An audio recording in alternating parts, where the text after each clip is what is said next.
प्रथमचरित्रस्य ब्रह्मा ऋषिः महाकाली देवता गायत्री छन्दः नन्दाशक्तिः रक्तदन्तिका बीजम् अग्निस्तत्त्वम् ऋग्वेदस्वरूपम् श्रीमहाकाली प्रीत्यर्थे प्रथमचरित्रजपे विनियोगः ज्ञानम् खड्गम् चक्रगदेषु चापपरिधान् शूलम् भुषुण्डीम् शिरः शङ्खम् सन्दधतीम् करैस्त्रिनयनाम् सर्वाङ्गभूषावृताम् नीलाश्मद्युतिमास्य पाददशकाम् सेवे महाकालिकाम् यामस्त्वोत्स्वपिते हरौ कमलजो हन्तुम् मधुम् कैटभम् ॐ नमश्चण्डिकायै ॐ ऐं मार्कण्डेय उवाच सावर्णिः सूर्यतनयो यो मनः कथ्यतेष्टमः निशामय तदुत्पत्तिम् विस्तराद्यदतो मम महामायानुभावेन यथा मन्वन्तराधिपः स बभूव महाभागः सावर्णिस्तनयो रवेः स्वारोचिषेऽन्तरे पूर्वम् चैत्रवंशसमुद्भवः सुरथो नाम राजाभूत् समस्ते क्षितिमण्डले तस्य पालयतः सम्यक् प्रजाः पुत्राणि वौरसान् बभूव शत्रवो भूपाः कोला विध्वंसिनस्तदा तस्य तैरभवद्युद्धमतिप्रबलदण्डिनः न्यूनैरपि सतैर्युद्धे कोला विध्वंसिभिर्जितः ततः स्वपुरमायातो निजदेशाधिपो भवत् आक्रान्तः स महाभागस्तैस्तदा प्रबलार्भिः अमात्यैर्बलिभिर्दुष्टैर्दुर्बलस्य दुरात्मभिः कोशो बलम् चापहृतम् तत्रापि स्वपुरे ततः ततो मृगयाव्याजेन हृतः स्वाम्यः स भूपतिः एकाकी हयमारुह्य जगामगहनम् वनम् तत्रत्राश्रममद्राक्षी द्विजवर्यस्य मेधसः प्रशान्तश्वापदाकीर्णम् मुनिशिष्योपशोभितम् तस्थौ गञ्चित्सकालम् च मुनिना तेन सत्कृतः इतश्चेतश्च विचरम् तस्मिन्मुनिवराश्रमे सोऽचिन्तयत्तदा तत्र ममत्वाकृष्टचेतनः मत्पूर्वैः पालितम् पूर्वम् मया हीनम् पुरम् हितत् मद्भृत्यैस्तैरसदृष्टैर्धर्मतः पाल्यते न वा न जाने स प्रधानो मे शूरहस्ती सदा मदः मम वैरिवशम् जातः कान् भोगानुपलप्स्यते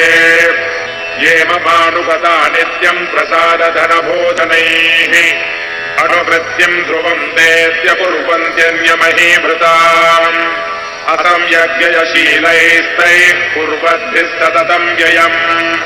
सञ्चितः सोऽति दुःखेन क्षयम् कोशो गमिष्यति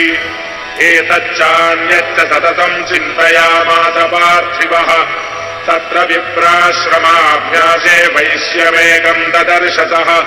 सपृष्टस्तेन कस्त्वम् भो हेतुश्चागमनेऽत्र कः सशोक इव कस्मात् त्वम् दुर्मणा इव लक्ष्यसे इत्याकर्ण्यवचस्तस्य भूपते प्रणयोदितम् प्रत्युवाच सतम् वैश्यः प्रश्रयावरतो नृपम् वैश्य उवाच समाधिर्नाम वैश्योऽहमुत्पन्नो धनिनाम् कुले पुत्रदारैर्निरस्तश्च धनलोभादसाधुभिः विहीनश्च धनैर्दारैः पुत्रैरादाय मे धनम् वरमभ्यागतो दुःखी निरस्तश्चाब्दबन्धुभिः सोऽहम् न वेद्मि पुत्राणाम् कुशलाकुशलादिगाम् प्रवृत्तिम् स्वजनानाम् च दाराणाम् चात्र संस्थितः किम् नु तेषाम् गृहे क्षेममक्षेमम् किम् नु साम्प्रतम् कथम् ते किम् नु सद्वृत्ता दुर्वृत्ताः किम् नु मे सुताः राजोवाच यैर्निरस्तो भवान् लुब्धैः पुत्रदारादिविर्धनैः तेषु किम् भवतस्नेहमनुबध्नाति मानसम् वैश्य उवाच एवमेतद्यथा प्राह भवानस्मद्गतम् वदः किम् करोमि न बध्नाति मम निष्ठुरताम् मनः यैस्तम् त्यज्य पितृस्नेहम् धनलुब्धैर्निराकृतः पतिस्वजनहार्दम् च हार्दितेष्वेव मे मनः किमेतन्नाभिजानामि जानन्नपि महामते यत्प्रेम प्रवणम् चित्तम् द्विगुणेष्वविबन्धुषो तेषाम् कृते मे निःश्वासो दौर्मनस्यम् च जायते करोमि किम् यन्न मनस्तेष्वप्रीतिषु निष्ठुरम् मार्कण्डेय उवाच ततस्तौ सहितौ विप्रतम् मुनिम् समुपस्थितौ समाधिर्नाम वैश्योऽसौ स च पार्थिवसत्तमः कृत्वा तुतो यथा न्यायम् यथार्हम् तेन संविदम् उपविष्टौ कथा काश्चिच्चक्रतुर्वैश्यपार्थिवौ राजोवाच भगवन् स्वामहम् प्रष्टुमिच्छाम्येकम् वदस्व तत् दुःखाय यन्मे मनसः स्वचित्तायत्तताम् विना मम त्वम् गतराज्यस्य राज्याङ्गेष्वखिलेष्वपि जानतोऽपि यथाज्ञस्य किमेतन्मुनिसत्तम अयम् च निकृतः पुत्रैर्दारैर्भृत्यैस्तथोच्छितः स्वजनेन च संयजतस्तेषु हार्ति तथाप्यति एवमेष तथाहम् च द्वावप्यत्यन्तदुःखितौ दृष्टदोषेऽपि विषये मम त्वाकृष्टमानसौ तत्किमेतन्महाभागजन्मोहो ज्ञानिनोरपि ममास्य च भवत्येषा विवेकान्धस्य मूढता ऋषिरुवाच ज्ञानमस्ति समस्तस्य जन्तोर्विषयगोचरे विषयश्च महाभागयाति चैवम् पृथक् पृथक् दिवान्धाः प्राणिनः केचिद्रात्रावन्धास्तथा परे केचिद्दिवा तथा रात्रौ प्राणिनस्तुल्यदृष्टयः ज्ञानिनो मनुजाः सत्यम् किम् तु तेन हि केवलम् यतो हि ज्ञानिनः सर्वे पशुपक्षिमृगादयः ज्ञानम् च तन्मनुष्याणाम् यत्तेषाम् मृगपक्षिणाम् मनुष्याणाम् च यत्तेषाम् तुल्यमन्यत्तथोभयोः ज्ञानेऽपि सति पश्यैतान् पतङ्गाच्छावचञ्चुषु खडमोक्षादृतान् मोहात् पीड्यमानानपि क्षुधात् मानुषामनुजव्याघ्रसाभिलाषात् सुतान् प्रति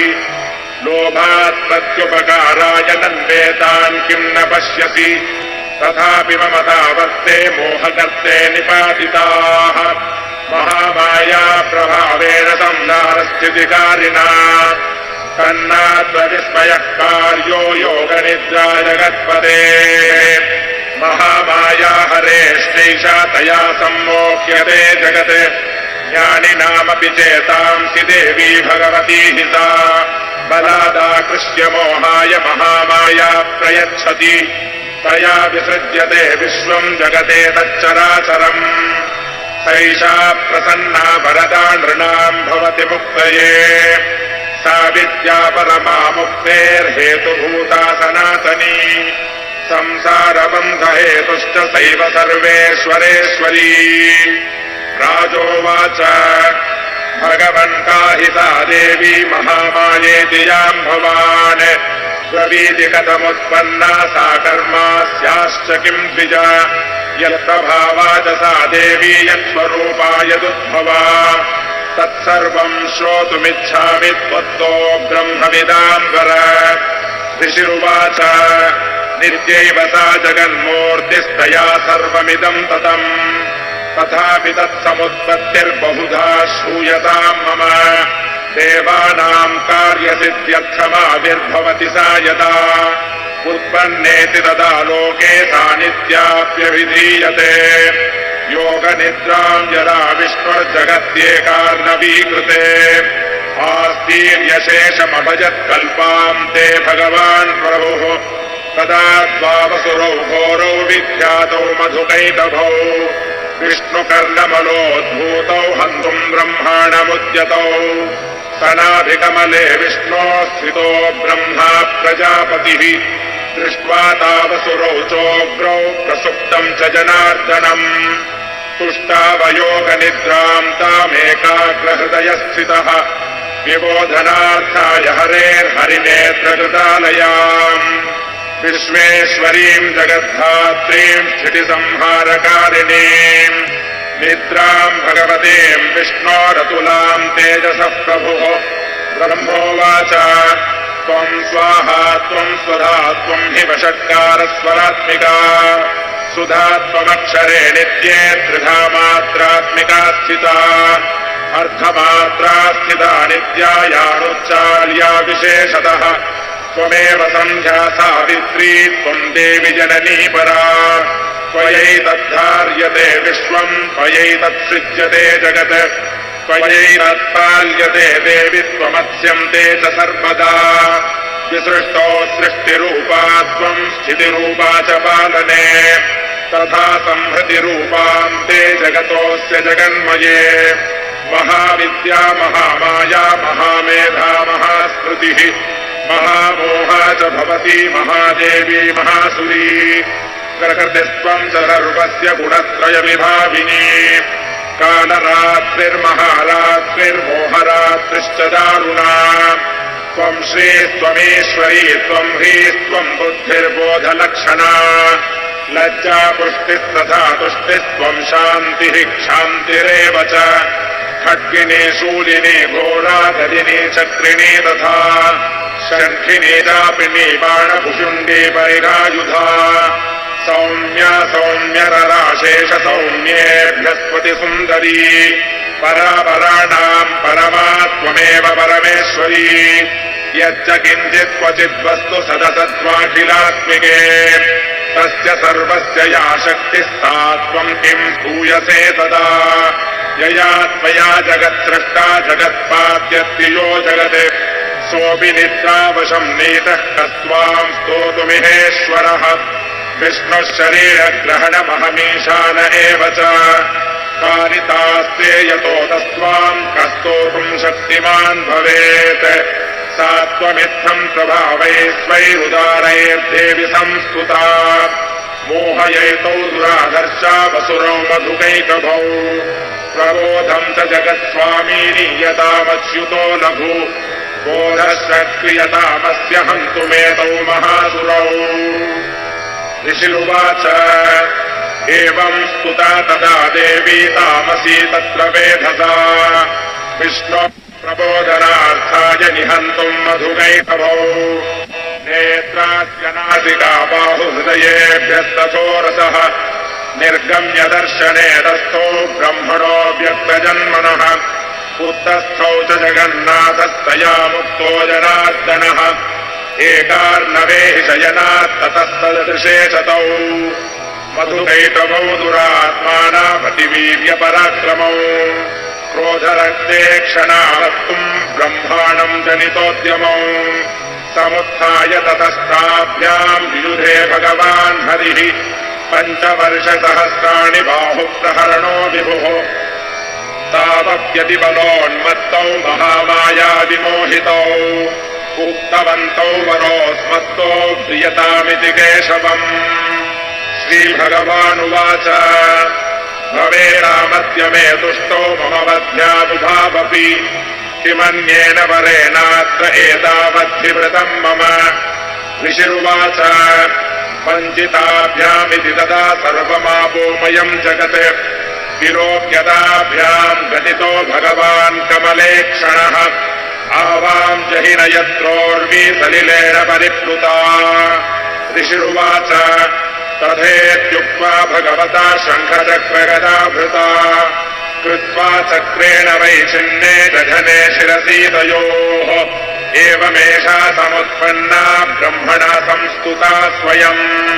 प्रभावमस्या देव्यास्तु भूयः शृणु वदामि ते ऐं ॐ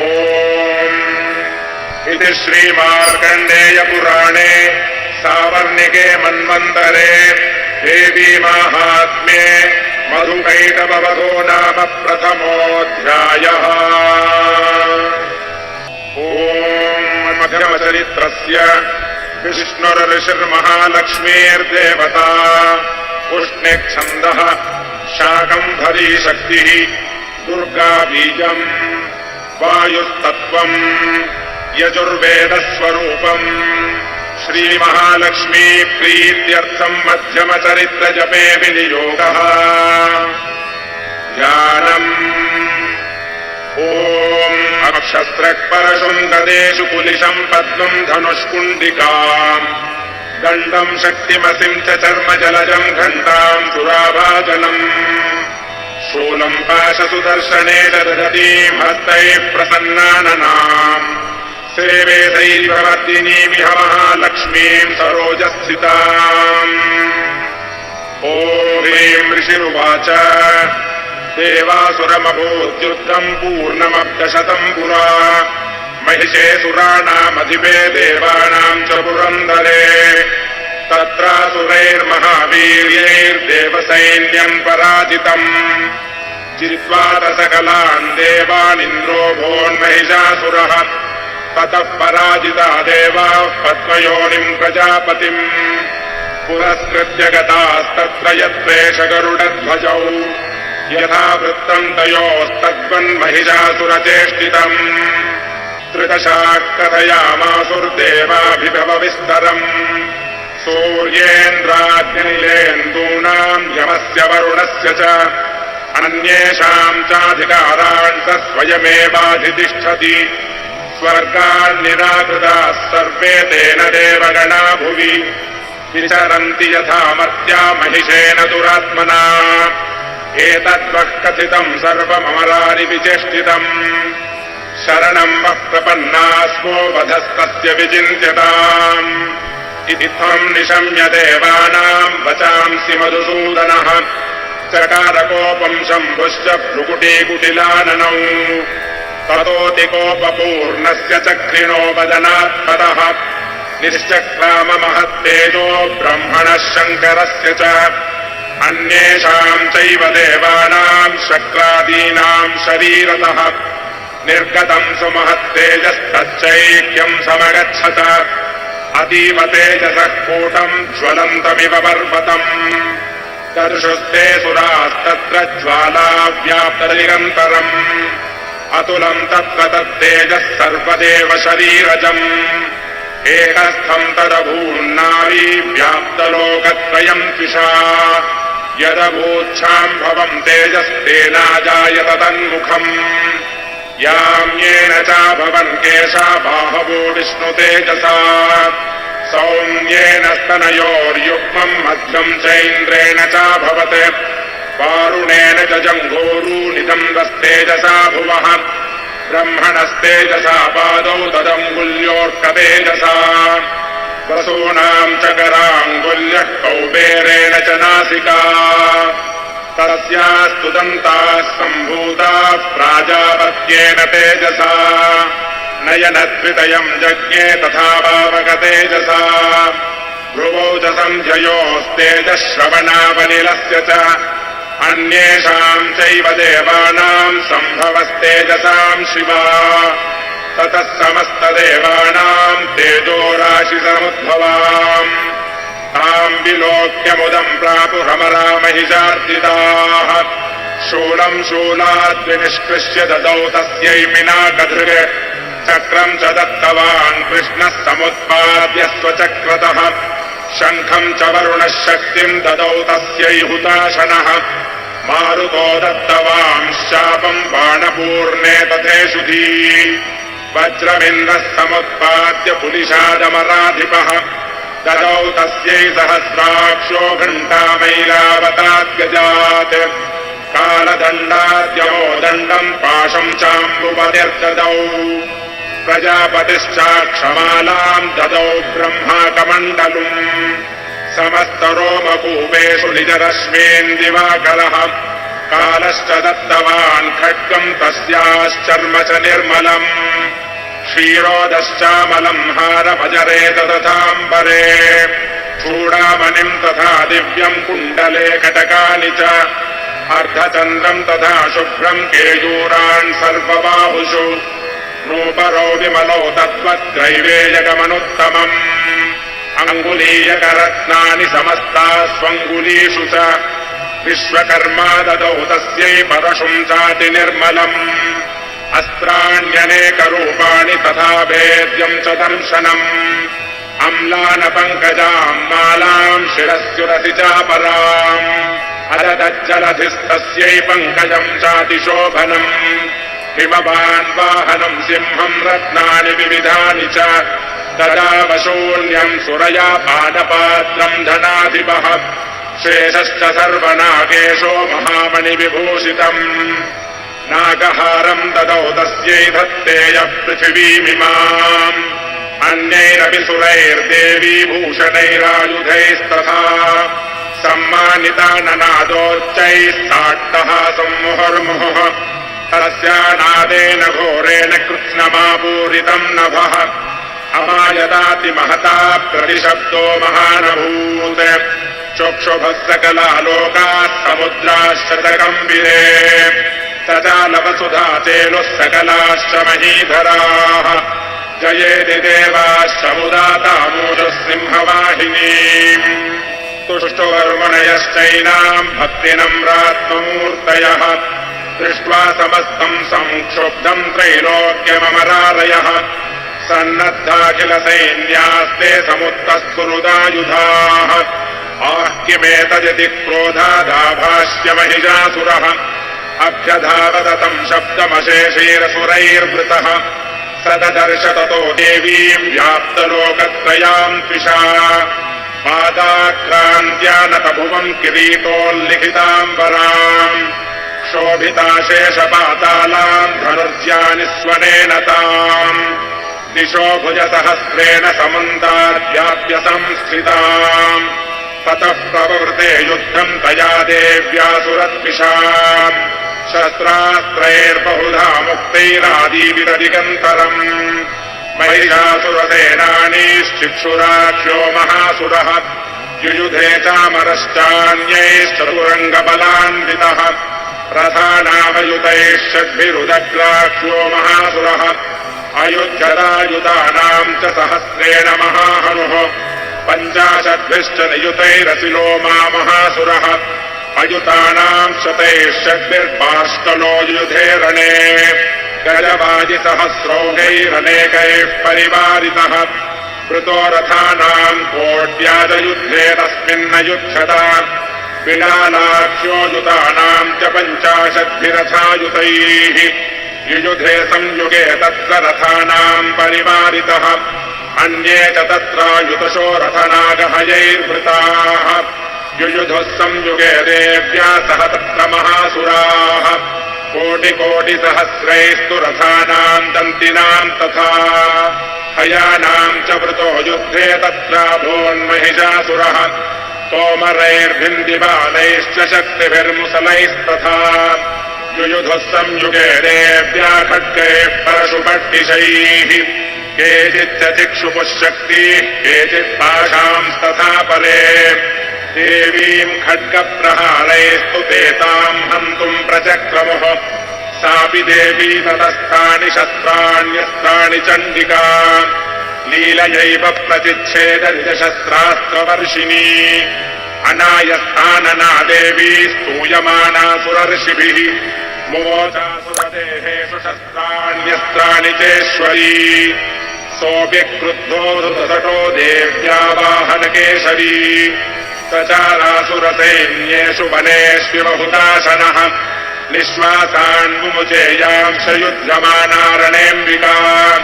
स एव सद्यः सम्भूता गणाः शतसहस्रशः युयुधुस्ते परशुभिर्भिन्दिपालासि पट्टिशैः नाशयन्तोऽसुरगणान् देवी शक्त्युपबृंहिताः अवादयन्त पटहान् गणाः शङ्खांस्तथा परे मृदङ्गांश्च तथैवान्ये तस्मिन् युद्धमहोत्सवे ततो देवी त्रिशूलेन गदया शक्तिवृष्टिभिः खड्गादिभिश्च शतशो निजघान महासुरान् पातयामास चैवान्यान् घण्टास्वरविमोहितान् असुरान् भुवि पाशेन बद्ध्वा चान्यानकर्षयत्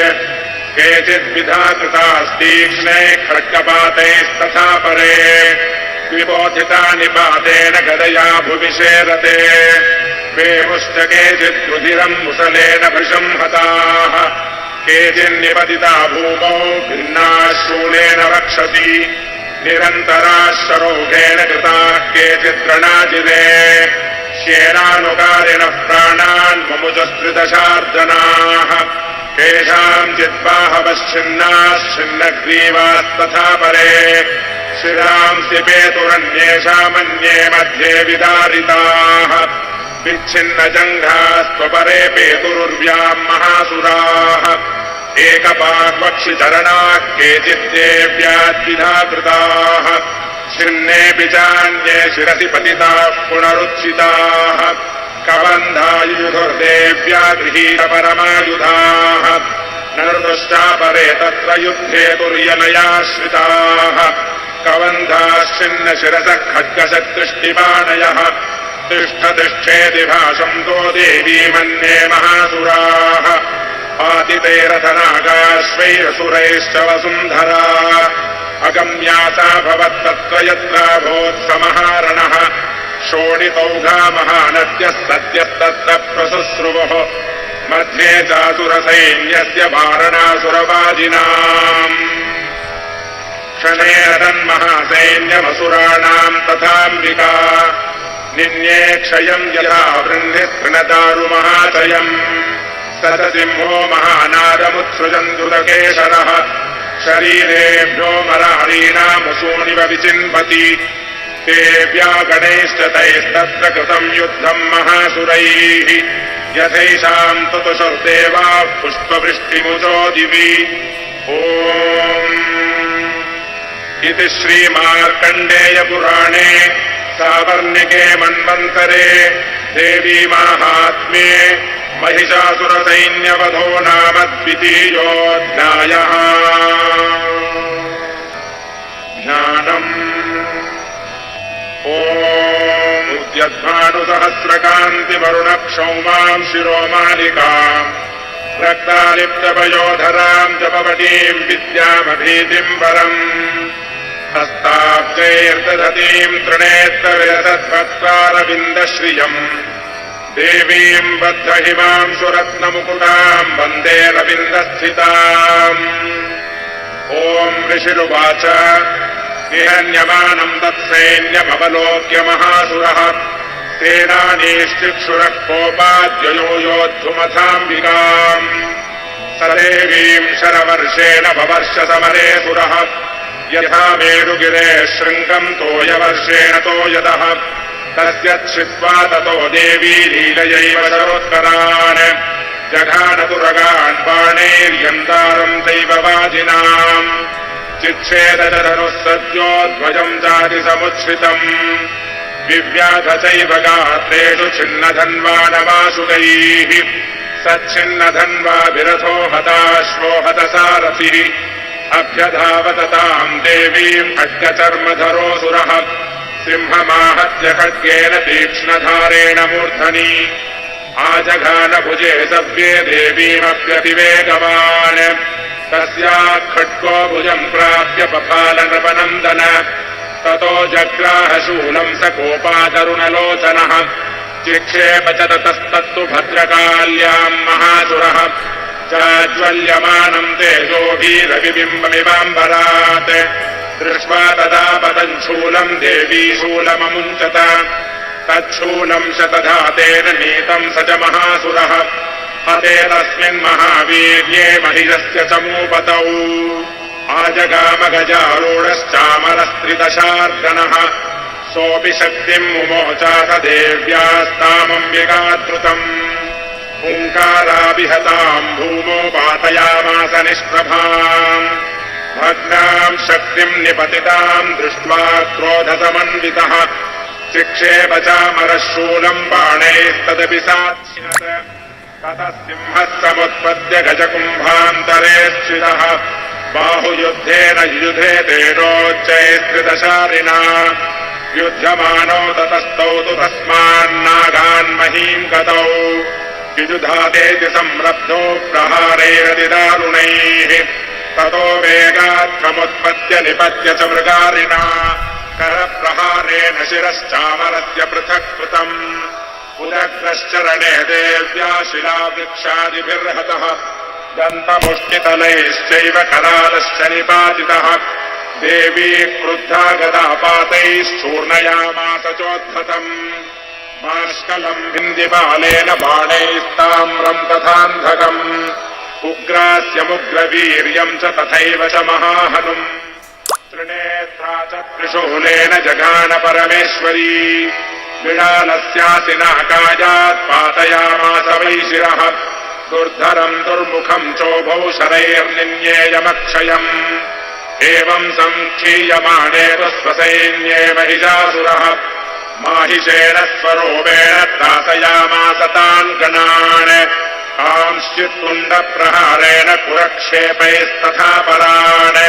लाङ्गूलताडितांश्चान्यान् शृङ्गाभ्याम् च विदारितान् वेगेन कांश्चिदपरान् नादेन भ्रमणेन च निःश्वासपवनेनान्यान् पातयामास भूतले निपात्य प्रमथानीकमभ्यधावतसोऽसुरः सिंहम् हन्तुम् महादेव्या कोपम् चक्रे ततोऽम्बिका सोऽपि कोपान् महावीर्यः पुरक्षुण्णमहीतलः शृङ्गाभ्याम् पर्वतानुश्चांश्चिक्षेप च ननाद च वेगभ्रमणविक्षुण्णा महीतस्य व्यशीर्यत लाङ्गूलेनाहतश्चाभ्यः प्लावयामास सर्वतः भूतशृङ्गविभिन्नाश्च खण्डम् खण्डम् ययुध्वनाः श्वासानिलास्ताः शतशो निपेतुर्नभसोचलाः इति क्रोधतमात्मादमापतन्तम् महासुरम् दृष्ट्वा सा चण्डिका कोपम् तत्त्वधाय तदाकरोत् सा क्षिप्त्वा तस्य वैवाशम् तम् बबन्ध महासुरम् तत्याजमाहिषम् रूपम् सोऽपि बद्धो महामृधे परः सिंहो भवत्सद्यो यावत्तस्याम्बिका शिरः छिनत्ति तावत्पुरुषः खड्गपाणिरदृश्यत तत एवाशु पुरुषम् देवी चिच्छेदसायकैः तम् खड्गचर्मणा सार्धम् ततः सोऽभोन्महागजः करेण च महासिंहम् तम् चकर्ष जगर्ज च कर्षतस्तु करम् देवी खड्गेन निरकृन्तत ततो महासुरो भूयो माहिषम् वपुरास्थितः तथैव क्षोभयामास त्रैलोक्यम् सचराचरम् ततः क्रुद्धा जगन्माता चण्डिका बाणमुत्तमम् पपौ पुनः पुनश्चैव जहासारुणलोचना ननर्द चासुरः सोऽपि बलवीर्यमदोद्धतः विषाणाभ्याम् च चिक्षेप चण्डिकाम् प्रति भूधरान् सा च तान् प्रहितांस्तेन चूर्णयन्ती शरोत्करैः उवाच तम् मदोद्धूतमुखरागाकुलाक्षरम् देव्युवाच गर्ज गर्ज क्षणम् मूढमधु पिबाम्यहम् मया त्वयहते त्रैव गर्जिष्यन्त्याशु देवताः ऋषिरुवाच एवमुक्त्वा समुत्पत्य सारूढातम् महासुरम् पादेनाक्रम्य कण्ठे च शूलेनैनमताडयत् ततः सोऽपि वदाक्रान्तस्तया निजमुखात्तरः अर्धनिष्क्रान्त एवासीत् देव्या वीर्येण संवृतः अर्धनिष्क्रान्त एवासौ युध्यमानो महासुरः तया महासिना देव्या शिरश्चित्वा निपातितः ततो हाहाकृतम् सर्वम् दैत्यसैन्यम् ननाशतत् प्रहर्षम् च परम् जग्मुः सकला देवतागणाः तुष्टुपुस्ताम् सुरा देवीम् सह दिव्यैर्महर्षिभिः चरुर्गन्धर्वपतयो नृतुश्चाप्सरो गणाः ओम् इति श्रीमार्कण्डेयपुराणे सावर्णिके मन्वन्तरे देवी माहात्म्ये महिषासुरवधो नाम तृतीयोऽध्यायः। ज्ञानम् ॐ कालाभ्याभाम् कटाक्षैररिकुलभयदाम् मौलिबद्धेन्दुरेखाम् शङ्खम् चक्रम् कृपाणम् त्रिशिखमपि करैरुद्वहन्तीम् त्रिनेत्राम् सिंहस्कन्धाधिरूढाम् त्रिभुवनमखिलम् तेजसा पूरयन्तीम् ध्यायेद्दुर्गाम् जयाख्याम् त्रिदश परिवृताम् सेविताम् सिद्धिकामैः। ॐ ऋषिरुवाच शक्रादयः सुरगणा निहतेति वीर्ये तस्मिन् दुरात्मनि सुरारिबले च देव्या ताम् तुष्टुवः प्रणति नम्रशिरोधराम् सा वाग्भिः प्रहर्ष पुलकोद्गमचारुदेहाः देव्या यया ततमिदम् जगदात्मशक्त्या निःशेषदेव गणशक्तिसमूहमूर्त्या तामम्बिकामखिलदेव महर्षि पूज्या भक्त्या नतास्मभिदधातु शुभानि सा नः यस्याः प्रभावमतुलम् भगवाननन्तः ब्रह्मा हरश्च न हि वक्तुमलम् बलम् च सा चण्डिकाखिल जगत्परिपालनाय नाशाय दाशुभभयस्य मतिम् करोतु या श्रीस्वयम् सुकृतिनाम् भवनेष्वलक्ष्मीः पापात्मनाम् कृतधियाम् हृदयेषु बुद्धिः श्रद्धा सताम् कुलजनप्रभवस्य लज्जा ताम् त्वाम् नतास्म परिपालय देवि विश्वम् किम् वर्णयाम तव रूपमचिन्त्यमेतत् किम् चातिवीर्यमसुरक्षयकारि भूरि किम् चाहवेषु चरितानि तवाद्भुतानि सर्वेषु देव्यसुरदेव गणादिकेषु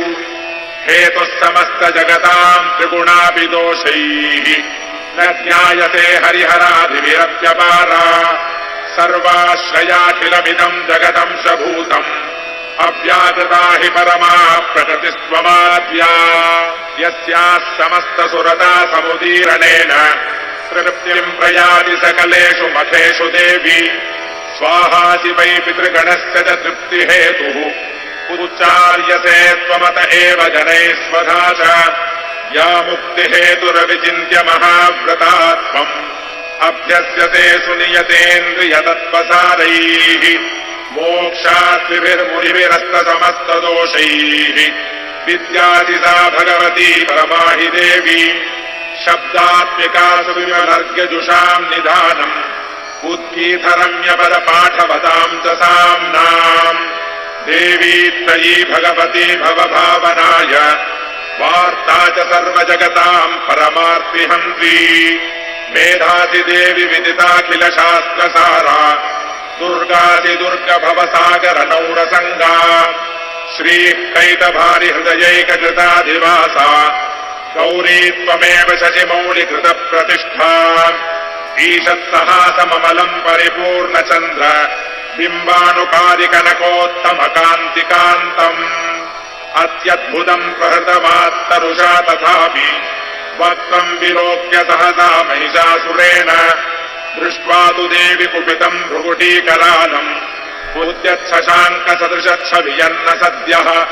प्राणान्मुमोच महिषस्तदतीव चित्रम् कैर्जीव्यते हि कुपितान्तकदर्शनेन देवि प्रसीद परमा भवती भवाय सद्यो विनाशयसि कोपवती कुलानि विज्ञातमेतदधुनैव यदस्तमेतत् नीतम् बलम् सुविपुलम् महिषासुरस्य ते सम्मता जनपदेषु धनानि तेषाम् तेषाम् यशाम् स न च सीदति धर्मवर्गः धन्यास्त एव निभृतात्मजभृत्यधारा येषाम् सदाभ्युदयदा भवती प्रसन्ना धर्म्याणि देवि सकलानि सदैव कर्माणि अत्यादृतः प्रतिदिनम् सुकृतीकरोति स्वर्गम् प्रयाति च ततो भवती प्रसादात् लोकत्रये विफलदा ननु देवि तेन दुर्गे स्मृता हरसि भीतिमशेषजन्तोः स्वस्थैः स्मृता मतिमतीव शुभाम् ददासि दारिद्र्यदुःखभयहारिणि का त्वदन्या सर्वोपकारकरणाय सदार्द्रचित्ता एभिर्हतैर्जगदुपैति सुखम् तथैते कुर्वन्तु नाम नरकाय चिराय पापम् सङ्ग्राममृत्युमधिगम्य दिवम् प्रयान्तु मत्वेति नूनमहितान् विनिहंसि देवी दृष्ट्वैव किम् न भवती प्रकरोति भस्म सर्वासुरानरिषु यत्प्रहिनोषि शस्त्रम् लोकान् प्रयान्तु रिभवोऽपि हि शस्त्रभूता इत्थम् मतिर्भवति तेष्वभितेति साध्वी खड्गप्रभानिकरविस्फुरणैस्तथोग्रैः शूलाग्रकान्तिनिवहेन ऋषोऽसुराणाम् यन्नागता विलयमंशुमदिन्दुखण्डयोग्याननम् तव विलोकयताम् तदेतत् दुर्वृत्तवृत्तशमनम् तव देवि शीलम् रूपम् तथैतदविचिन्त्यमतुल्यमन्यैः वीर्यम् च हन्तृहृतदेव पराक्रमाणाम् वैरिष्वपि प्रकटितैव दया त्वयेत्थम् केनोपमा भवतु देस्य पराक्रमस्य रूपम् च शत्रुभयकार्यविहारि कुत्र चित्ते कृपा समरनिष्ठुरता च दृष्टा त्वय्येव देवि वरदे भुवनत्रयेऽपि त्रैलोक्यमेतदखिलम् रिपुनाशनेन त्रातम् त्वया समरमूर्धनि देवि हत्वा नीतादिवम् रिपुगणाभयमप्यपास्तम् अस्माकमुन्मदसुरारिभवम् नमस्ते शूलेन पाहि नो देवि पाहि खड्गेन चाम्बिके दण्डास्वनेन नः पाहि चापद्यानि स्वनेन च प्राच्याम् रक्ष प्रतीच्याम् च चण्डिके रक्ष दक्षिणे ब्राह्मणेनात्मशूलस्य उत्तरस्याम् तथेश्वरि सौम्यानि यानि रूपाणि त्रैलोक्ये विचरन्ति ते यानि चात्यर्थघोराणि ते रक्षास्मांस्तथा भुवम् खड्गशूलगदादीनि यानि चास्त्राणि तेऽम्बिके करपल्लवसङ्गीनि तैरस्मान् रक्ष सर्वतः ऋषिरुवाच एवम् स्तुतासुरैर्दिव्यैः कुसुमैर्नन्दनोद्भवैः अर्चिता जगताम् धात्री तथा गन्धानुलेपनैः भक्त्या समस्तैस्त्रिदशैर्दिव्यैर्धूपैस्तु धूपिता प्राह प्रसाद सुमुखी समस्तान् प्रणतान् सुरान् देव्युवाच प्रियताम् त्रिदशाः सर्वे यदस्मत्तोऽभिवाञ्छितम् देवा ऊचुः भगवत्या कृतम् सर्वम् न किञ्चिदवशिष्यते यदयम् निहतः शत्रुरस्माकम् महिषासुरः यदि चापि परो देयस्त्वयास्माकम् महेश्वरी संस्मृता संस्मृता त्वम् नो हिंसेथाः परमापदः यश्च मर्त्यस्तवैरेभिः त्वाम् स्तोष्यत्यमलानने तस्य वित्कर्ति विभवैर्धनदारादिसम्पदाम् वृद्धयेऽस्मत्प्रसन्ना त्वम् भवेथाः सर्वदाम्बिके ऋषिरुवाच इति प्रसादिता देवैर्जगतोऽर्थे तथात्मनः तथेत्युक्त्वा भद्रकाली बभूवान्तर्हिता नृप इत्येतत्कथितम् भूपसम्भूता सा यथा पुरा देवी देवशरीरेभ्यो जगत्त्रयहितैषिणी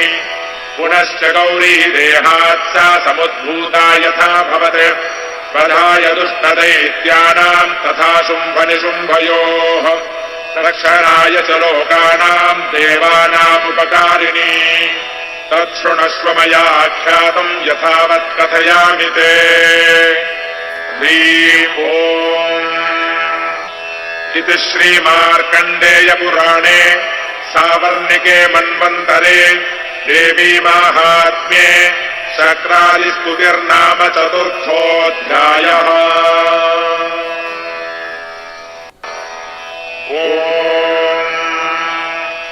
अस्य श्री उत्तरचरित्रस्य रुद्र ऋषिः महासरस्वती देवता अनुष्टुप्छन्दः भीमाशक्तिः धामरी बीजम् सूर्यस्तत्त्वम् सामवेदस्वरूपम् महासरस्वती प्रीत्यर्थे उत्तरचरित्रपाठे विनियोगः। ध्यानम् ॐ घण्टाशूलहलानि शङ्खमुसले चक्रम् धनुस्सायकम् हस्ताब्जैर्दधतीम् घनान्तविदधच्छीताम् सुतुल्यप्रभाम् गौरीदेहसमुद्भवाम् त्रिजगतामाधारभूताम् महापूर्वामत्र सरस्वतीमनुभजे शुम्भादिदैत्यार्दिनीम्। ॐ क्लीम् ऋषिरुवाच पुरा शुम्भनिशुम्भाभ्यामसुराभ्याम् सजीमतेः त्रैलोक्यम् यज्ञभागाश्च हृदा मदबलाश्रयात् तावेव सूर्यताम् तद्वदधिकारम् तथैन्दवम् कौमेरमथयाम्यम् च चक्राते वरुणस्य च तावेव पवनध्रिम् च चक्रतुर्वह्निकर्म च ततो देवा विनिर्धूता भ्रष्टराज्याः पराजिताः कृताधिकारास्त्रिदशास्ताभ्याम् सर्वे निराकृताः महासुराभ्याम् ताम् देवीम् संस्मरन्त्यपराजिताम् तयास्माकम् वरो दत्तो यथापत्सु स्मृताखिलाः भवताम् नाशयिष्यामि तत्क्षणात् परमापदः इति कृत्वा मतिम् देवा हिमवन्तम् नगेश्वरम् जग्मुस्तत्र ततो देवीम् विष्णुमायाम् प्रतुष्टुवुः देवा ऊचुः नमो देव्यै महादेव्यै शिवायै सततम् नमः नमः प्रकृत्यै भद्रायै नियताः प्रणतास्वताम् रौद्रायै नमो नित्यायै गौर्यै धात्र्यै नमो नमः ज्योत्स्नायै चेन्दुरूपिण्यै सुखायै सततम् नमः कल्याण्यै प्रयताम् वृद्ध्यै सिद्ध्यै कुर्मो नमो नमः नैवृत्यै भूवृताम् लक्ष्म्यै सर्वाण्यै ते नमो नमः दुर्गायै दुर्गपालायै सारायै सर्वकारिण्यै ख्यात्यै तथैव कृष्णायै धूम्रायै सततम् नमः अतिसौम्यातिरौद्रायै नतास्तस्यै नमो नमः नमो जगत्प्रतिष्ठायै देव्यै कृत्यै नमो नमः या देवी सर्वभूतेषु विष्णुमायेति शब्दिता नमस्तस्यै नमस्तस्यै नमस्तस्यै नमो नमः या देवी सर्वभूतेषु चेतनेत्यभिधीयते नमस्तस्यै नमस्तस्यै नमस्तस्यै नमो नमः या देवी सर्वभूतेषु बुद्धिरूपेण संस्थिता नमस्तस्यै नमस्तस्यै नमस्तस्यै नमो नमः या देवी सर्वभूतेषु निद्रारूपेण संस्थिता नमस्तस्यै नमस्तस्यै नमस्तस्यै नमो नमः या देवी सर्वभूतेषु क्षुधारूपेण संस्थिता नमस्तस्यै नमस्तस्यै नमस्तस्यै नमो नमः या देवी सर्वभूतेषु छायारूपेण संस्थिता नमस्तस्यै नमस्तस्यै नमस्तस्यै नमो नमः या देवी सर्वभूतेषु शक्तिरूपेण संस्थिता नमस्तस्यै नमस्तस्यै नमस्तस्यै नमो नमः या देवी सर्वभूतेषु तृष्णारूपेण संस्थिता नमस्तस्यै नमस्तस्यै नमस्तस्यै नमो नमः या देवी सर्वभूतेषु क्षान्तिरूपेण संस्थिता नमस्तस्यै नमस्तस्यै नमस्तस्यै नमो नमः या देवी सर्वभूतेषु जातिरूपेण संस्थिता नमस्तस्यै नमस्तस्यै नमस्तस्यै नमो नमः या देवी सर्वभूतेषु लज्जारूपेण संस्थिता नमस्तस्यै नमस्तस्यै नमस्तस्यै नमो नमः या देवी सर्वभूतेषु शान्तिरूपेण संस्थिता नमस्तस्यै नमस्तस्यै नमस्तस्यै नमो नमः या देवी सर्वभूतेषु श्रद्धारूपेण संस्थिता नमस्तस्यै नमस्तस्यै नमस्तस्यै नमो नमः या देवी सर्वभूतेषु कान्तिरूपेण संस्थिता नमस्तस्यै नमस्तस्यै नमस्तस्यै नमो नमः या देवी सर्वभूतेषु लक्ष्मीरूपेण संस्थिता नमस्तस्यै नमस्तस्यै नमस्तस्यै नमो नमः या देवी सर्वभूतेषु वृत्तिरूपेण संस्थिता नमस्तस्यै नमस्तस्यै नमस्तस्यै नमो नमः या देवी सर्वभूतेषु स्मृतिरूपेण संस्थिता नमस्तस्यै नमस्तस्यै नमस्तस्यै नमो नमः या देवी सर्वभूतेषु दयारूपेण संस्थिता नमस्तस्यै नमस्तस्यै नमस्तस्यै नमो नमः या देवी सर्वभूतेषु तुष्टिरूपेण संस्थिता नमस्तस्यै नमस्तस्यै नमस्तस्यै नमो नमः या देवी सर्वभूतेषु मातृरूपेण संस्थिता नमस्तस्यै नमस्तस्यै नमस्तस्यै नमो नमः या देवी सर्वभूतेषु भ्रान्तिरूपेण संस्थिता नमस्तस्यै नमस्तस्यै नमस्तस्यै नमो नमः इन्द्रियाणामधिष्ठात्री भूतानाम् चाखिलेषु या भूतेषु सततम् तस्यै व्याप्तिदेव्यै नमो नमः चितिरूपेण या कृत्स्नमेतद्व्याप्य स्थिता जगत् नमस्तस्यै नमस्तस्यै नमस्तस्यै नमो नमः सुरासुरैः पूर्वमभीष्टसंशयात् तथा सुरेन्द्रेण दिनेषु सेविता करोतु सा नः शुभहेतुरीश्वरी शुभानि भद्राण्यभिहन्तु चापदः या साम्प्रतम् चोद्धरदैत्यदाभितैः अस्माभिरीशाचसुरैर्नमस्यते या तस्मृता तत्क्षणमेवहम् दिनः सर्वावलो भक्तिविनम्रमूर्तिभिः। ऋषिरुवाच एवम् स्तवादियुक्तानाम् देवानाम् तत्र पार्वती स्नातुमभ्याययौ तो ये जाह्नव्यानृपनन्दन सा ब्रवीत्तान् सुरान् शुभ्रोर्भवद्भिस्तूयतेऽत्र का शरीरकोशतश्चास्याः समुद्भूता ब्रवीच्छिवा स्तोत्रम् ममैतत् क्रियते शुम्भदैत्यनिराकृतैः देवैः समेतैः समरे निशुम्भेन पराजितैः शरीरकोशाद्यत्तस्याः पार्वत्या निःसृताम्बिका कौशिकीति समस्तेषु ततो लोकेषु गीयते तस्याम् विनिर्गतायाम् तु कृष्णाभूत् सापि पार्वती कालिकेति समाख्याता हिमाचलकृताश्रया ततोऽम्बिकाम् परम् रूपम् बिभ्राणाम् सुमनोहरम् ददर्श चण्डो मुण्डश्च भृत्यो शुम्भनिशुम्भयोः ताभ्याम् शुम्भाय चाख्याता अतीव सुमनोहरा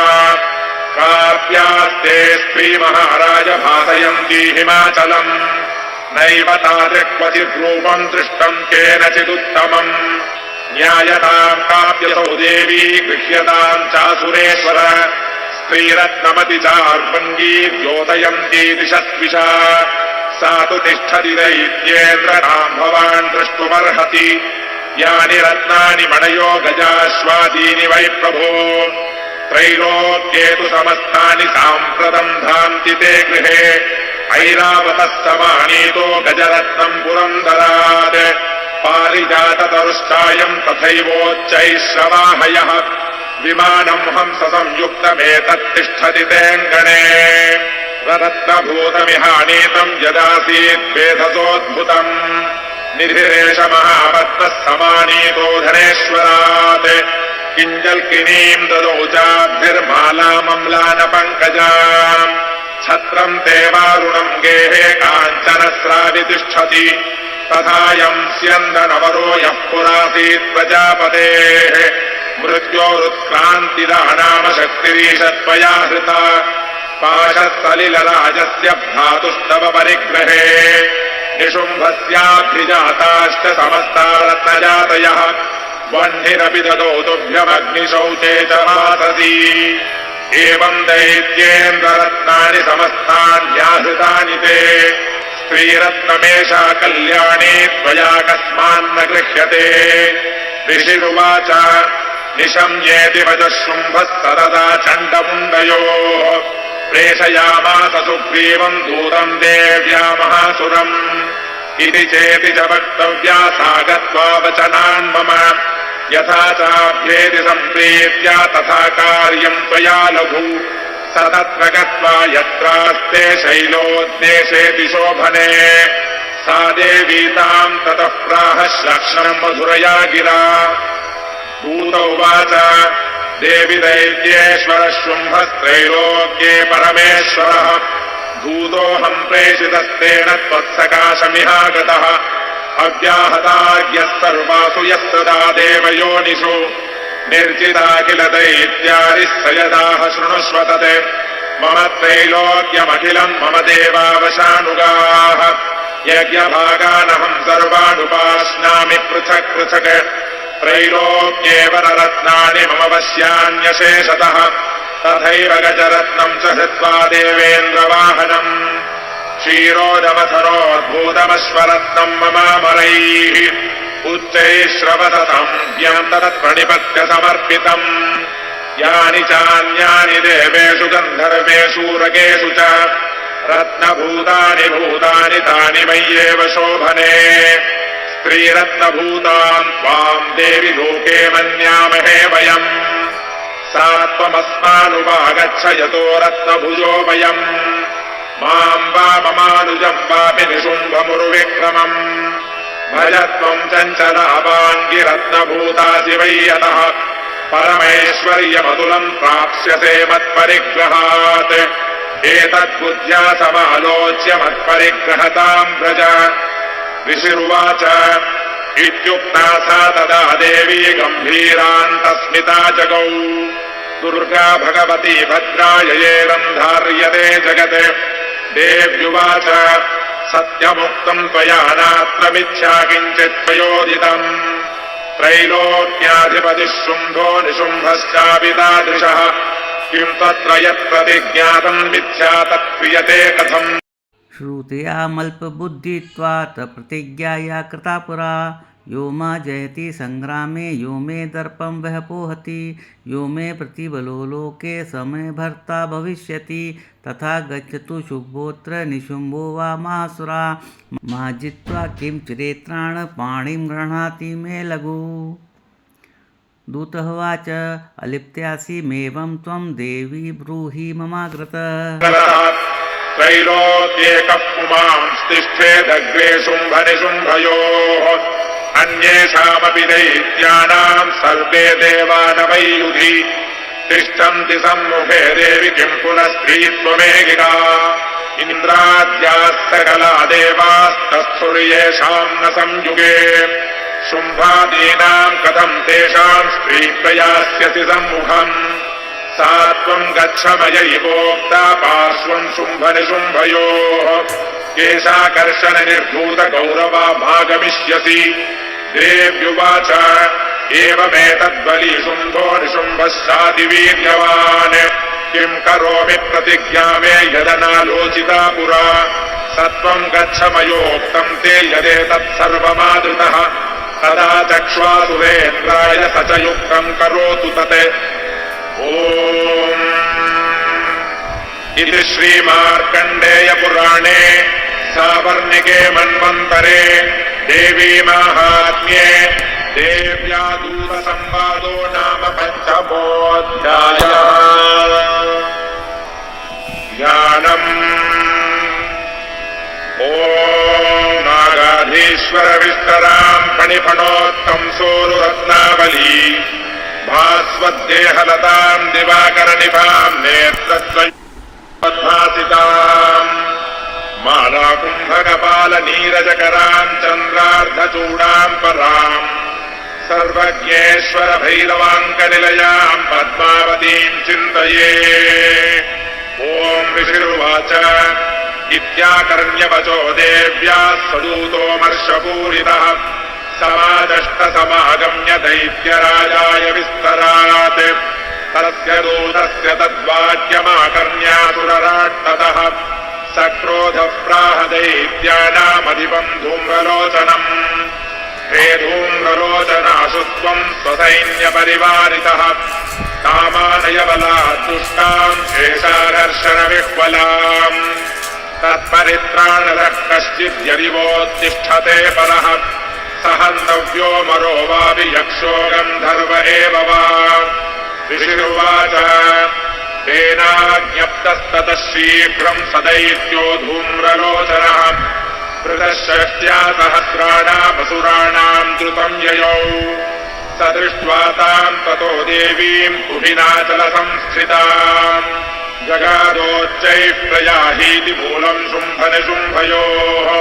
न चेत्प्रीत्याद्य भवति मद्भर्तारमुपैष्यति ततो बलानयाम्येष केशाकर्षणविह्वलाम्। देव्युवाच दैत्येश्वरेण प्रहितो बलवान् बलसंवृतः बलान्नयसि मामेव ततः किं ते करोम्यहम्। ऋषिरुवाच इत्युक्तः सोऽभ्यधावत्तामसुरो धूम्रलोचनः हुङ्कारेणैव तम् भस्मसाचकाराम्बिका ततः अथ क्रुद्धम् महासैन्यमसुराणाम् तथाम्बिका पवर्षसायकैस्तीक्ष्णैस्तथा शक्तिपरश्वधैः ततो धुतसतः कोपात् कृत्वा नादम् सुभैरवम्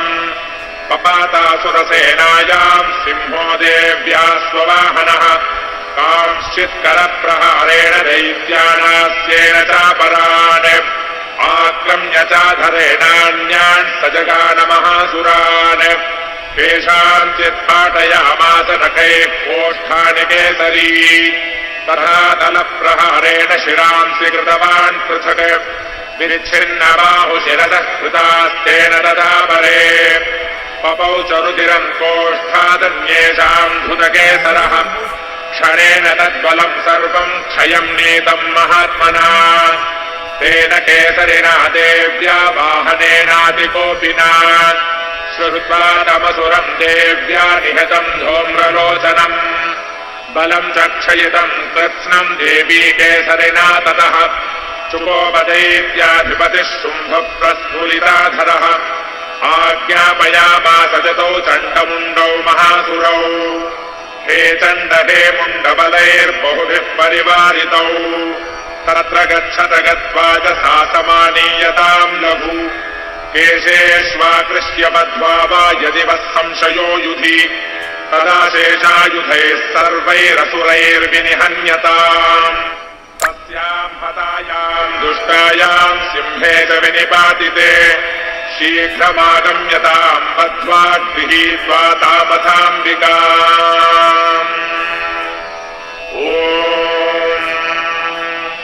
इति श्रीमार्कण्डेयपुराणे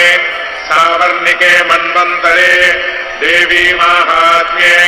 शुम्भनिशुम्भसेनानी धूम्रलोचनवधो नाम षष्ठोऽध्यायः। ध्यानम्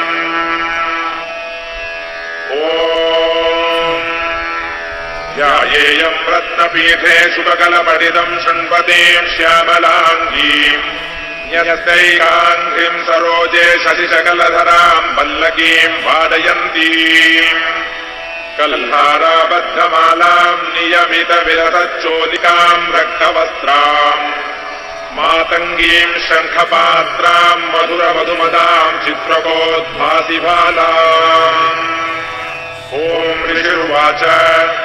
आज्ञप्तास्ते ततो दैत्याश्चण्डमुण्डपुरोगमाः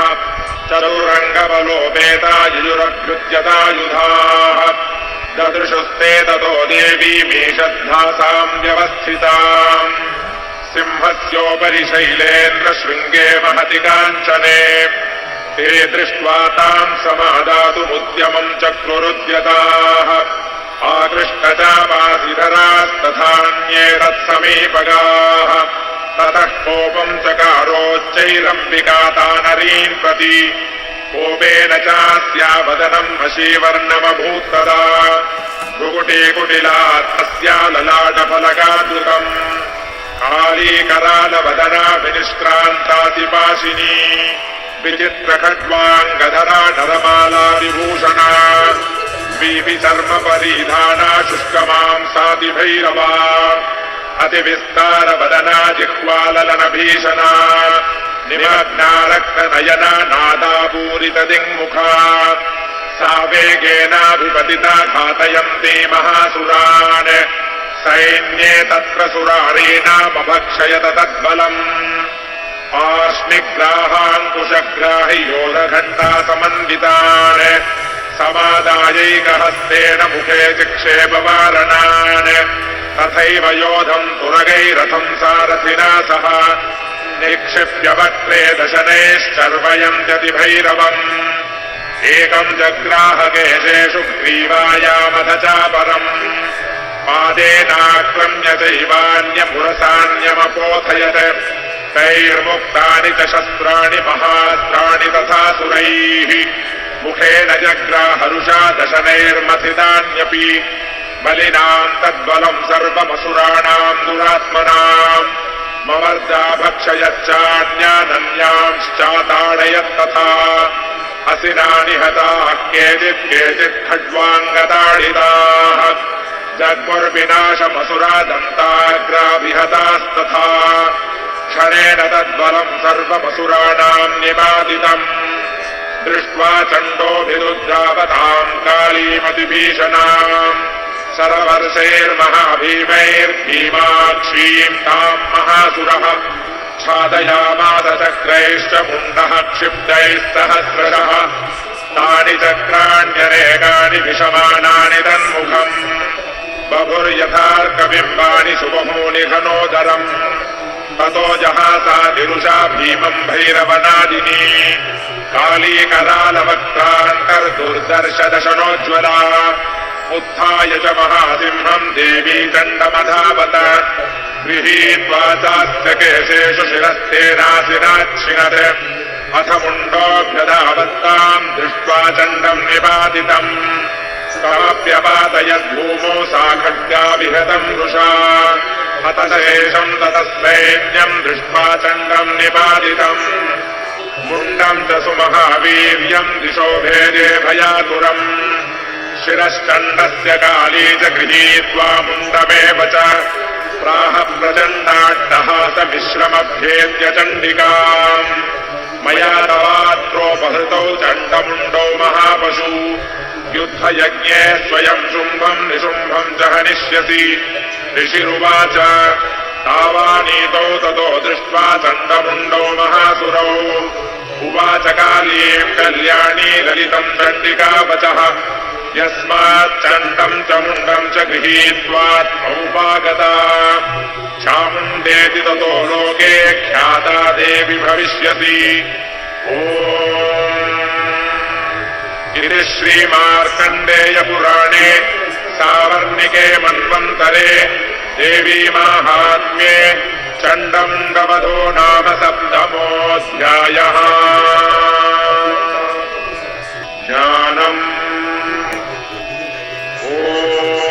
अरुणाम् करुणातरङ्गिताक्षीम् धृतपाशाङ्कुशबाणचापहस्ताम् मणिमादिभिरावृताम् मयूखैः अहमित्येव विभावये भवानीम्। ॐ ऋषिरुवाच चण्डे च निहते दैत्ये मुण्डे च विनिपातिते बहुलेषु च सैन्येषु क्षयितेष्वसुरेश्वरः ततः कोपपराधीनचेताः शुम्भप्रतापवान् उद्योगम् सर्वसैन्यानाम् दैत्यानामादिदेशः अद्य सर्वबलैर्दैत्याः षडशीतिरुदायुधाः कपूनाम् चतुरशीतिर्निर्यान्वस्वबलैर्वृताः कोटिवीर्याणि 50 कुलानि वै शतम् कुलानि धौम्राणाम् निर्गच्छन्तु ममाज्ञया कालकालौ हृदा मौर्याः कालकेयास्तथासुराः युद्धाय सज्जा निर्यान्तु आज्ञयात्परिता मम इत्याज्ञाप्यासुरपतिः शुम्भो भैरवशासनः निर्जगाम महासैन्यसहस्रैर्बहुभिर्वृतः आयान्तम् चण्डिका दृष्ट्वा तत्सैन्यमतिभीषणम् ज्यास्वनैः पूरयामास धरणी गगनान्तरम् ततः सिंहो महानादमतीव कृतवान् नृप घण्टास्वनेन तन्नादमम्बिका चोपबृंहयत् धनुर्या सिंहघण्टानाम् नादापूरितदिङ्मुखा निनादैर्भीषणैः काली जिज्ञे विस्तारितानना तम् निनादमुपश्रुत्य दैत्यसैन्यैश्चतुर्दिशम् देवी सिंहस्तथा काली सरोषैः परिवारिताः एतस्मिन्नन्तरे भूपविनाशाय सुरद्विषाम् भवायामरसिंहानामतिवीर्यबलान्विताः ब्रह्मेश गुह विष्णूनाम् तथेन्द्रस्य च शक्तयः शरीरेभ्यो विनिष्क्रम्य तद्रूपैश्चण्डिकाम् ययुः यस्य देवस्य यद्रूपम् यथा भूषणवाहनम् तद्वदेव हि तच्छक्तिरसुरान् योद्धुमाययौ हंसयुक्तविमानाग्रे साक्षसूत्रकमण्डलुः आयाता ब्रह्मणः शक्तिर्ब्रह्माणि सा विधीयते माहेश्वरी वृषारूढा त्रिशूलवरधारिणी महाहिवलया प्राप्ता चन्द्ररेखा विभूषणा कौमारी शक्तिहस्ता च मयूरवरवाहना योद्धुमभ्याययौ दैत्यानम्बिका गुहरूपिणी तथैव वैष्णवी शक्तिर्गरुडोपरि संस्थिता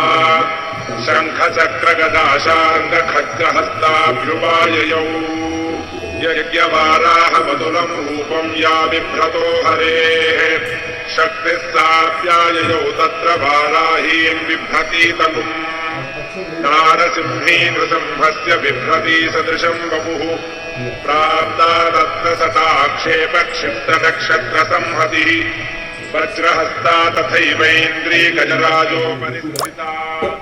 प्राप्ता सहस्रनयना यथा शक्रस्तथैव सा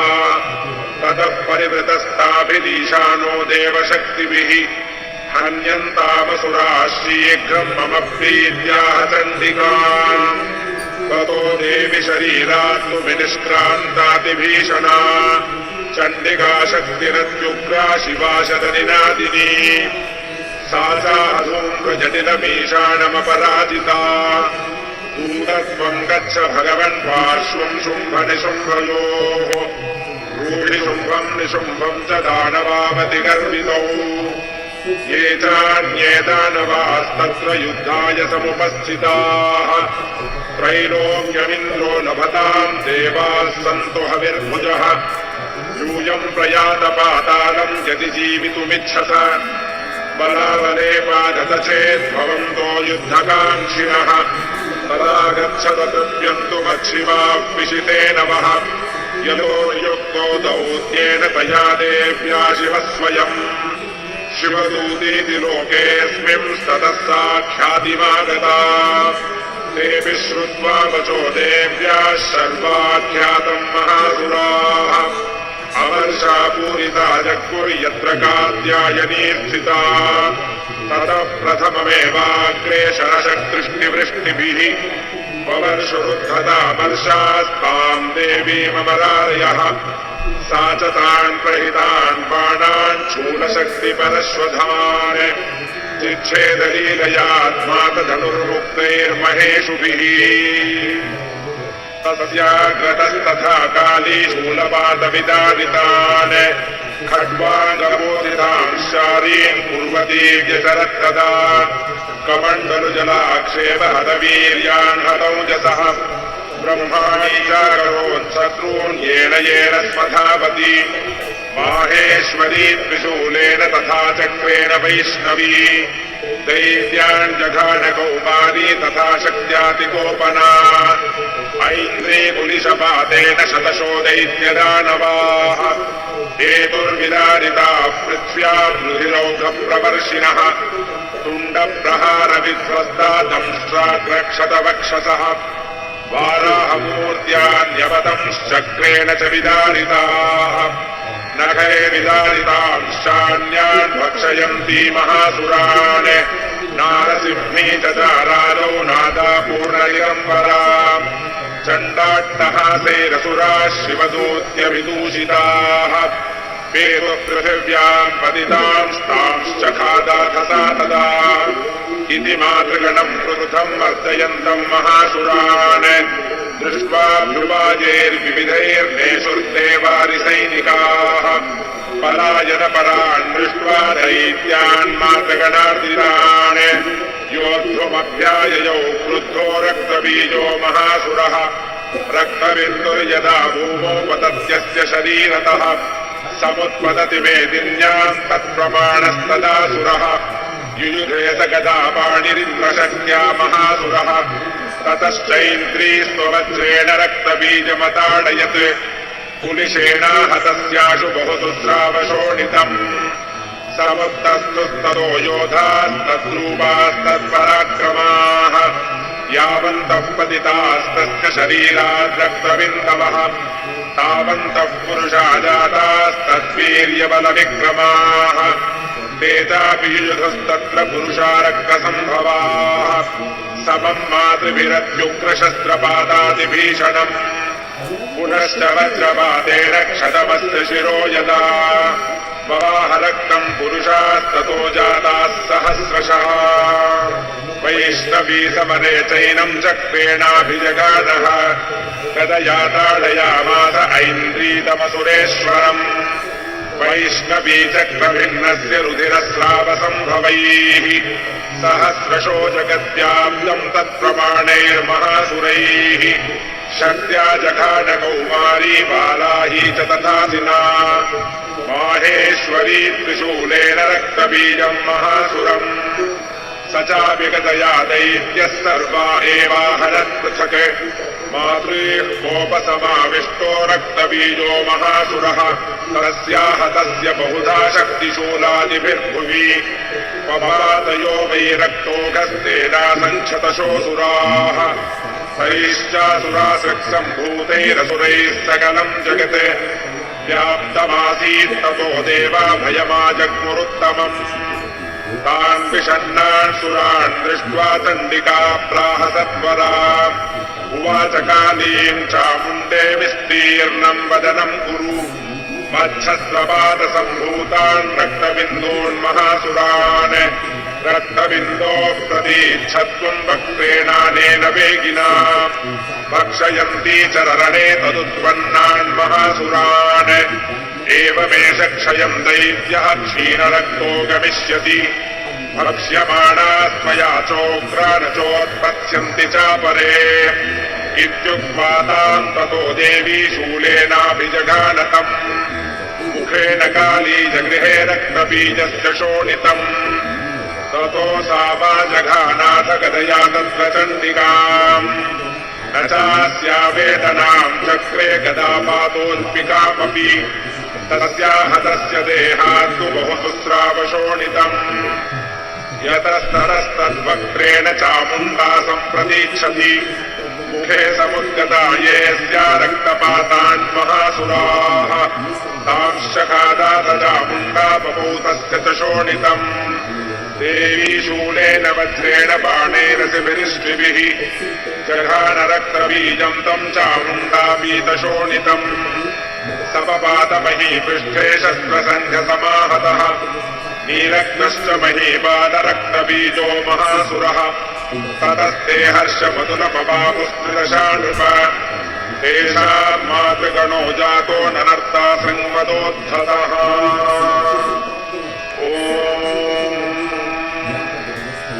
इति श्रीमार्कण्डेयपुराणे सावर्णिके मन्वन्तरे देवी माहात्म्ये रक्तबीजवधो नाम अष्टमोऽध्यायः। ज्ञानम् ॐ बन्धूककाञ्चननिवम् रुचिराक्षमालाम् पाशाङ्कुशौचवरदाम् निजबाहुदण्डैः बिभ्राणबिन्दुशकलाभरणम् तृणेत्रम् अर्धाम्बिकेशमनिशम् बपुराश्रयामि। ॐ राजोवाच विचित्रमिदमाख्यातम् भगवन् भवता मम देव्याश्चरितमाहात्म्यम् रक्तबीजवधाश्रितम् भूयश्चेच्छाम्यहम् श्रोतुम् रक्तबीजे निपातिते चकार शुम्भो यत्कर्म निशुम्भश्चातिकोपनः ऋषिरुवाच चकार कोपमधुरम् रक्तबीजे निपातिते शुम्भासुरो निशुम्भश्च हतेष्वन्येषु चाहवे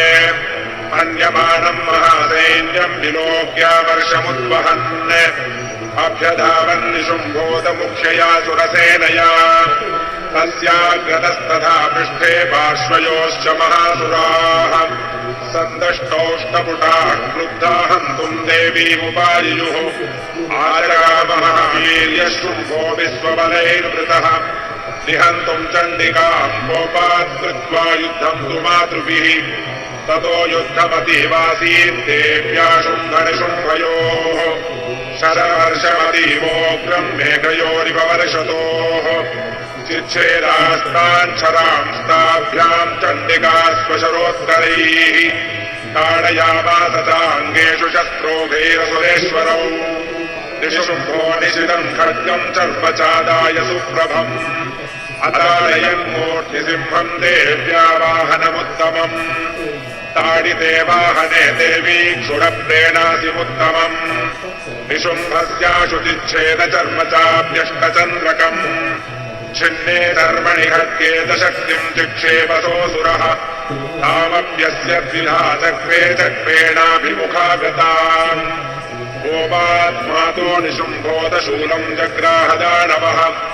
आयातं मुष्टिपातेन देवी तच्चाप्यचूर्णयत्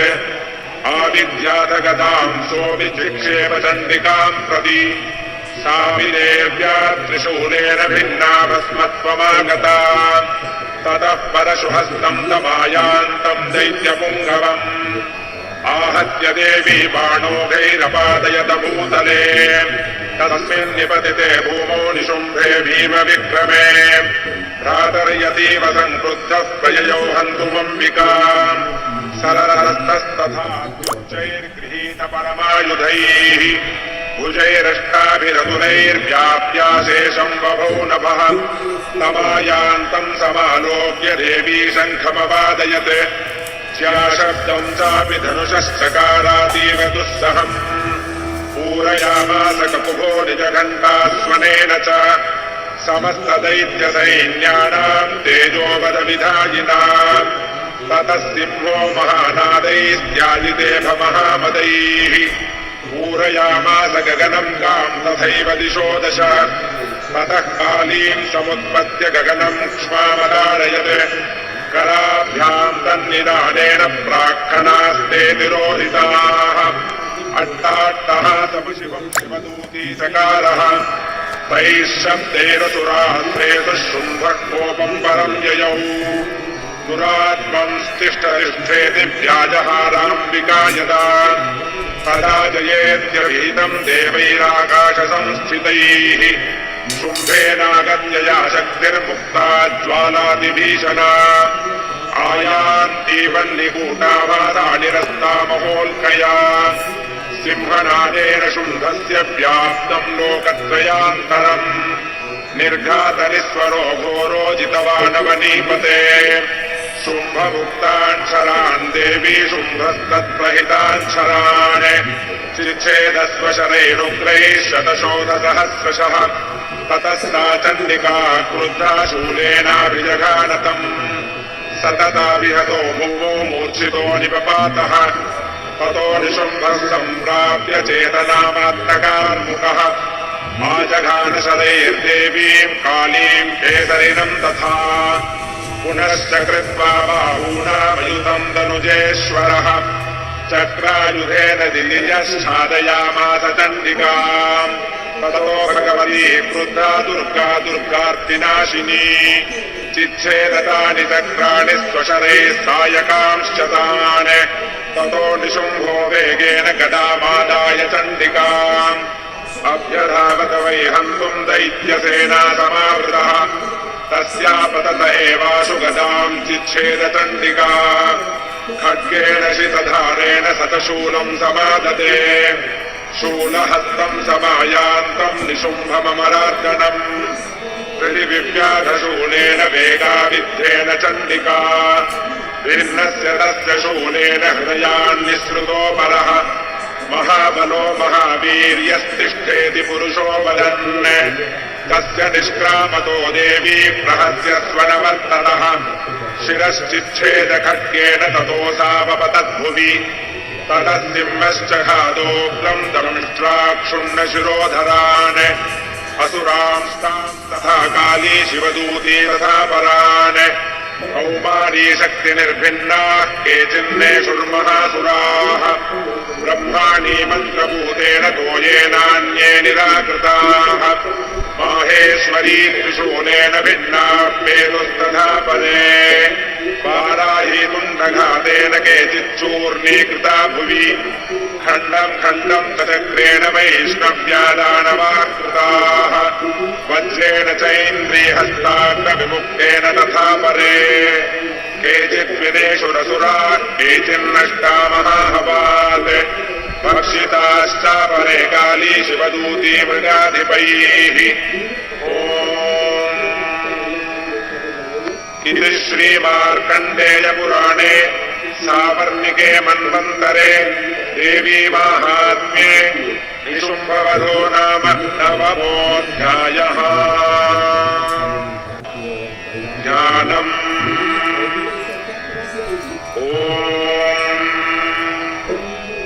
उत्तप्तहेमरुचिरां रविचन्द्रवह्निनेत्रां धनुश्शरयुतां कुशपाशशूलम्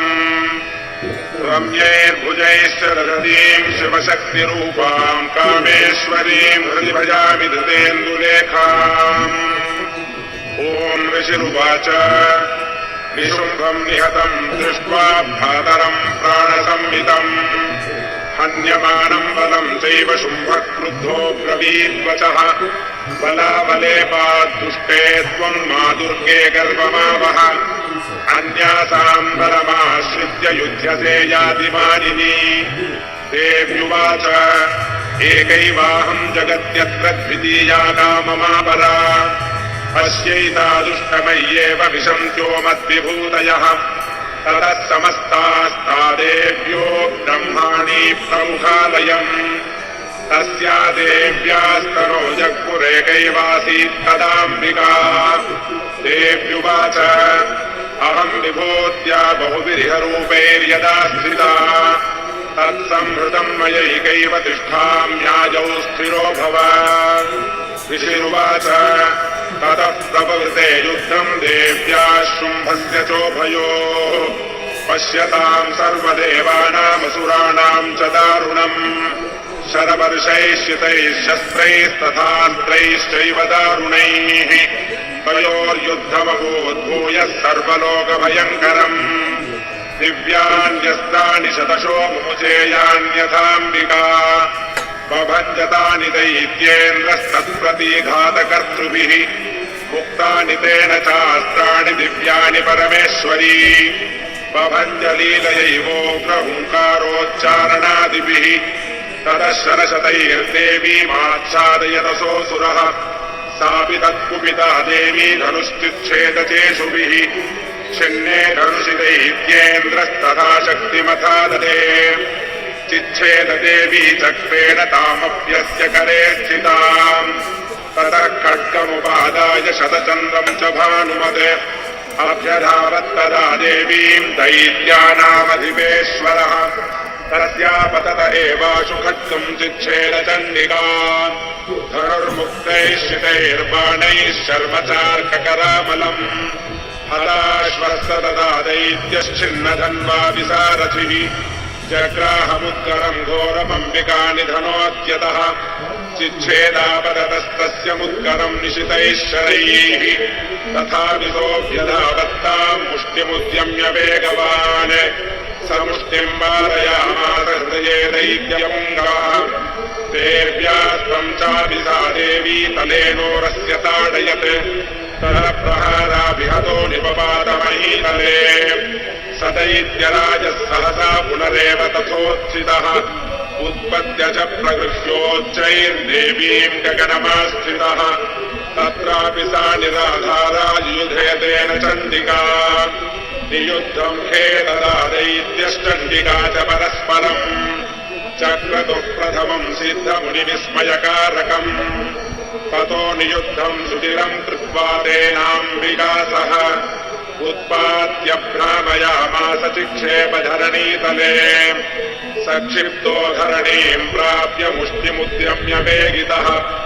अभ्यधावदुष्टात्मा चण्डिकानिधनेच्छया तमायान्तं ततो देवी सर्वदैत्यजनैश्वरम् जगत्यां पातयामास भित्त्वा शूलेन वक्षसि सगतासुपपातोऽर्व्यां देवी शूलाग्रवीक्षतः चालयन् सकलां पृथ्वीं सा पृथ्वीवां समर्पताम् ततः प्रसन्नमखिलं हरे तस्मिन् दुरात्मनि जगत्स्वास्थ्यमतीवावनिर्मलं चाभवन्नभः उत्पादमेघासोल्काये प्रागासंस्ते शमं ययुः सरितो मार्गवाहिन्यस्तथा संस्तर्कपादिते ततो देवगणाः सर्वे हर्षनिर्भरमानसाः बभूवुर्निहते तस्मिन् गन्धर्वा ललितं जगुः अवादयं तथैवान्येन ऋतुश्चाप्सरो गणाः बभुः पुण्यास्तथा वाताः सुप्रभोभूद्दिवाकरः जज्वलुश्चाकयः शान्ताः शान्तादिक्जनितस्वनाः ॐ इति श्रीमार्कण्डेयपुराणे सावर्णिके मन्वन्तरे देवी माहात्म्ये शुम्भवधो नाम दशमोऽध्यायः। ध्यानम्। ॐ बालरविद्युदिबिन्दुगिरीटाम् कुन्दकुजाम् नयनद्वययुक्ताम् स्मेरमुखीम् वरदाम् कुशपाशाभीतिकराम् प्रभजे भुवनेशीम्। ॐ ऋषिरुवाच देव्या हते दत्तमहासुरेन्द्रे सेन्द्रासुरावह्नि पुरोगमास्ताम्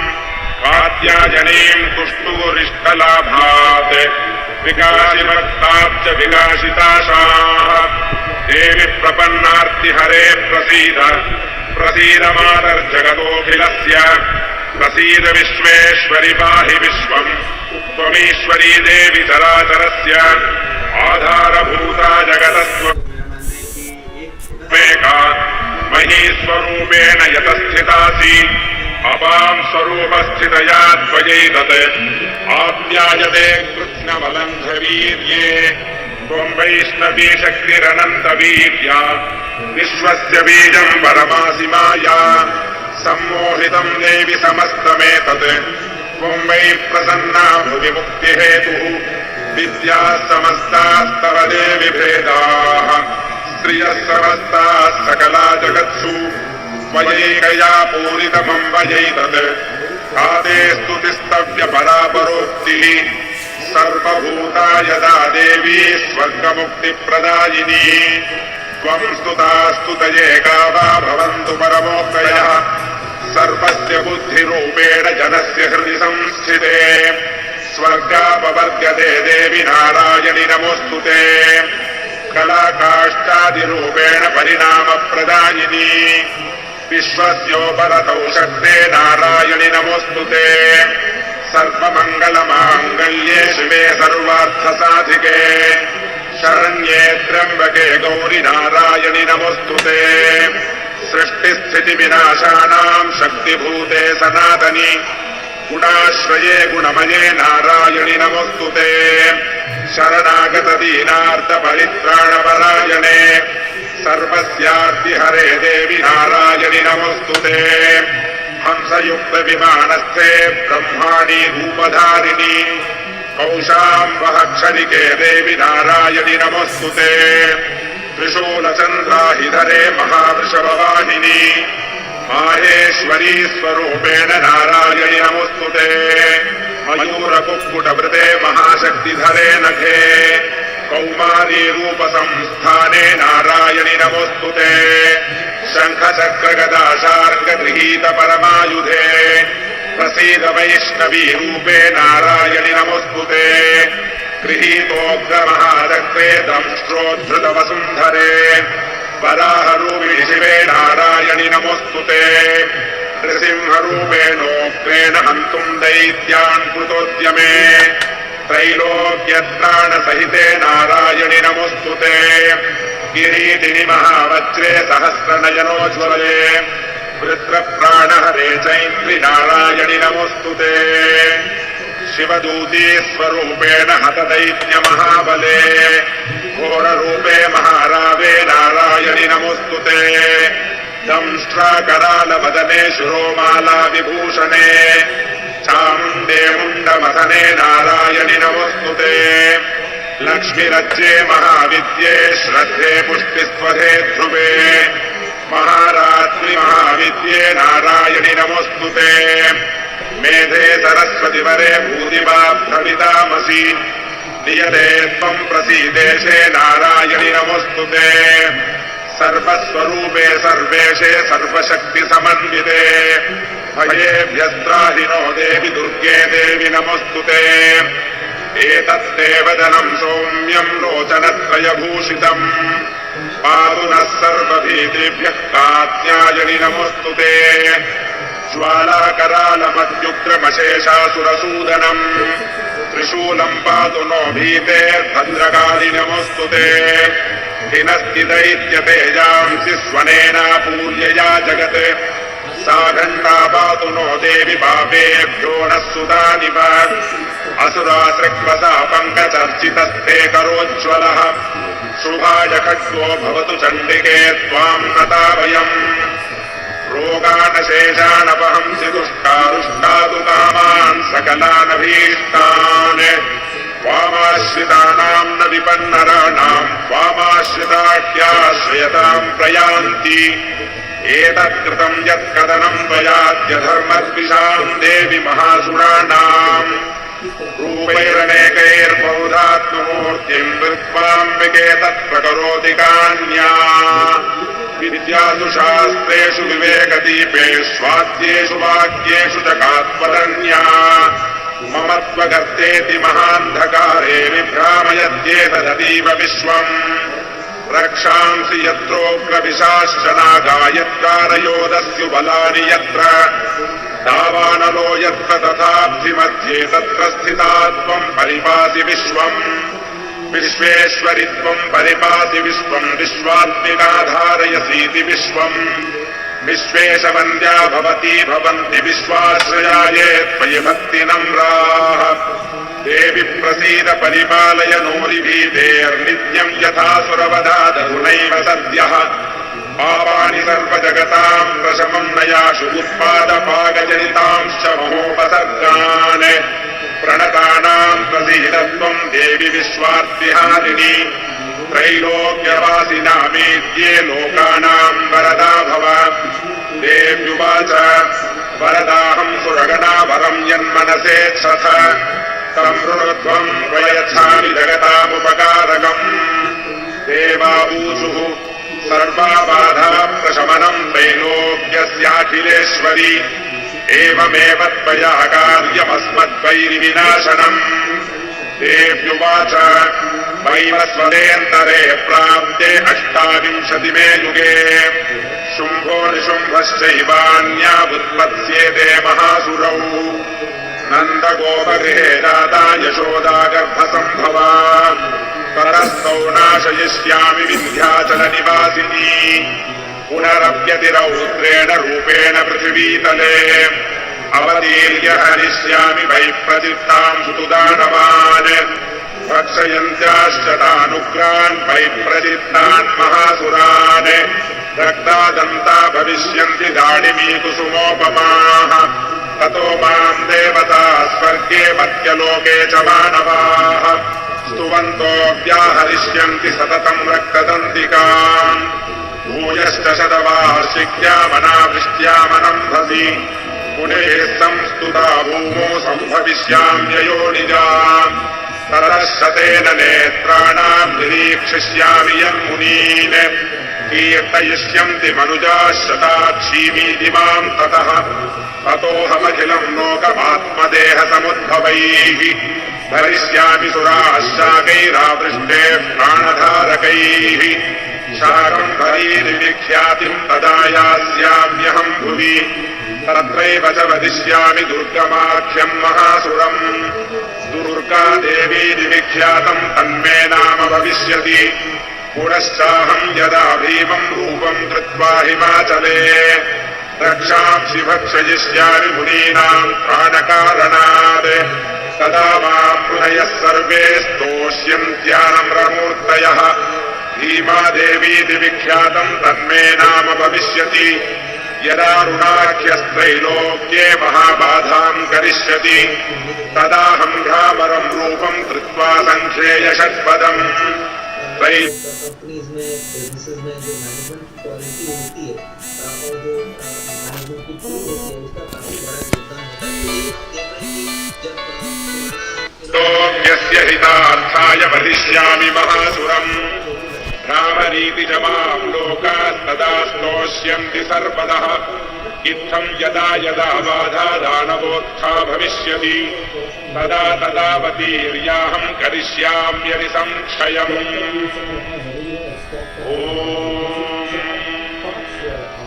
इति श्रीमार्कण्डेयपुराणे सावर्णिके मन्वन्तरे देवी माहात्म्ये देव्या स्तुतिर्नाम 11ोऽध्यायः। ध्यानम्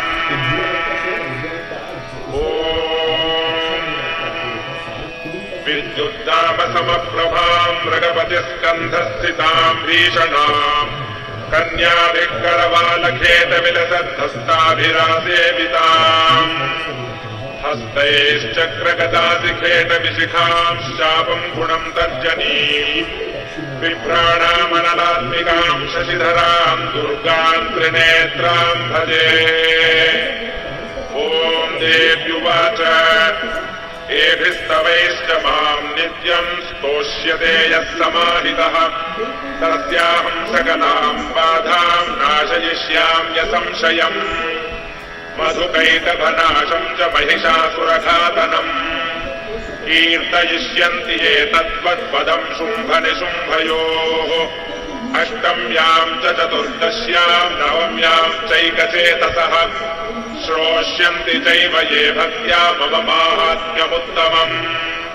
न तेषाम् दुष्कृतम् किञ्चित् दुष्कृतोत्थानचापदः भविष्यति न दारिद्र्यम् न चैवेष्टवियोजनम् शरतृतो न भयम् तस्य दस्युतो वा न राजदः न शस्त्राणरतौ यौघात् कदाचित् सम्भविष्यति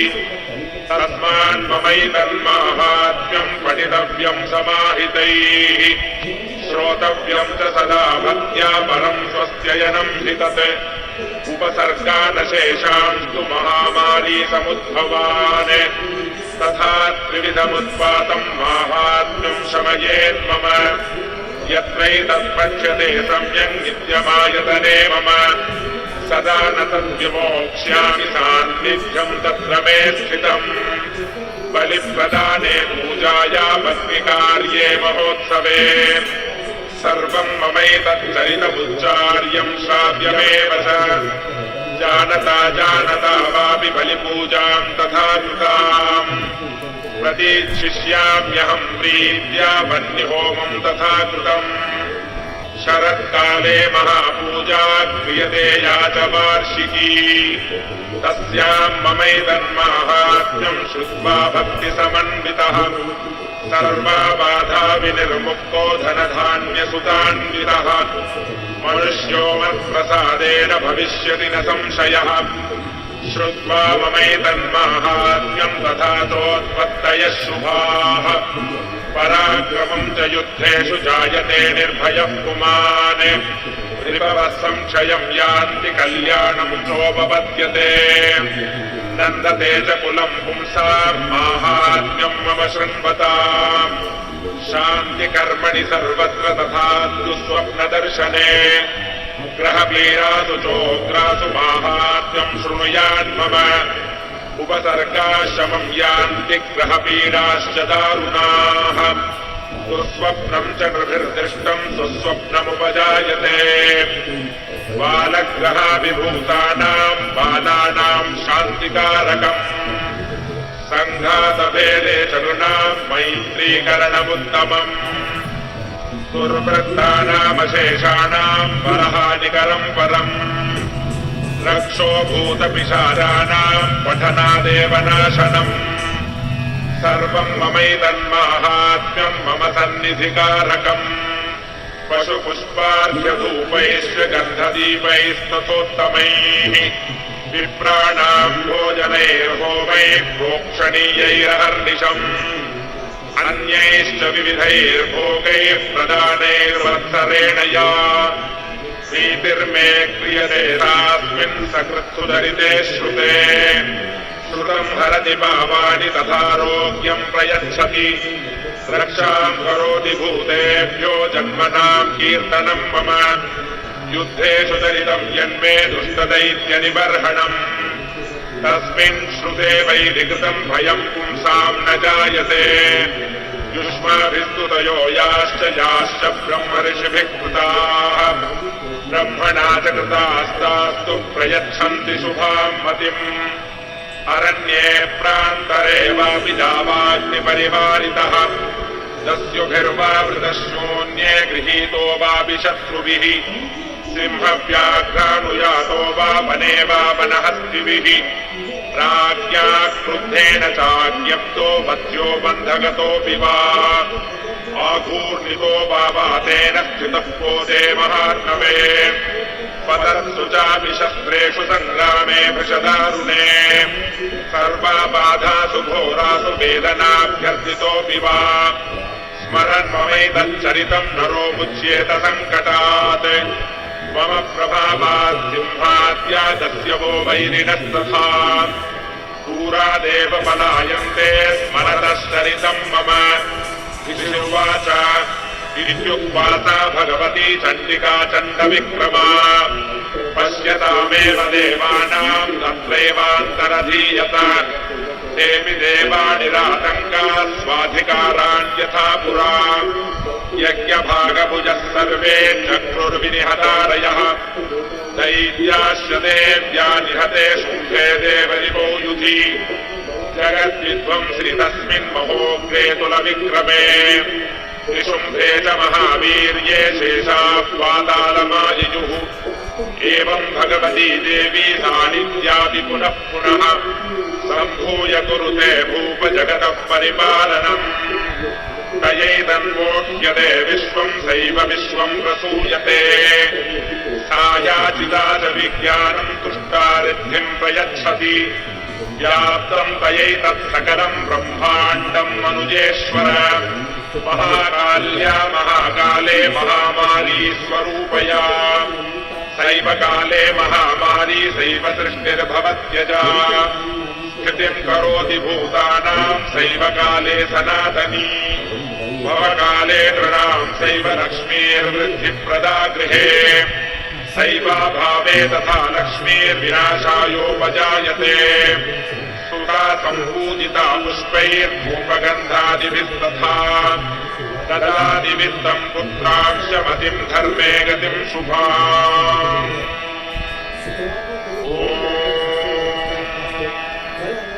इति श्रीमार्कण्डेयपुराणे सावर्णिके मन्वन्तरे देवी माहात्म्ये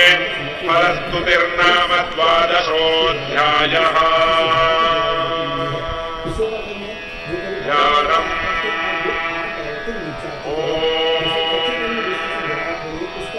पारार्कमण्डलाभासाम् चतुर्बाहुम् त्रिलोचनाम् पाशाङ्कुशफलाभीतिर्धारयन्तीम् शिवाम् भजे। ॐ ऋषिरुवाच एतस्ते कथितम् भूपदेवी माहात्म्यमुत्तमम् एवं प्रभावा सा देवी ययेदम् धार्यते जगत् विद्या तथैव क्रियते भगवद्विष्णुमायया तया त्वमेष वैश्यश्च तथैवान्ये विवेकिनः मोह्यन्ते मोहिताश्चैव मोहमेष्यन्ति चापदे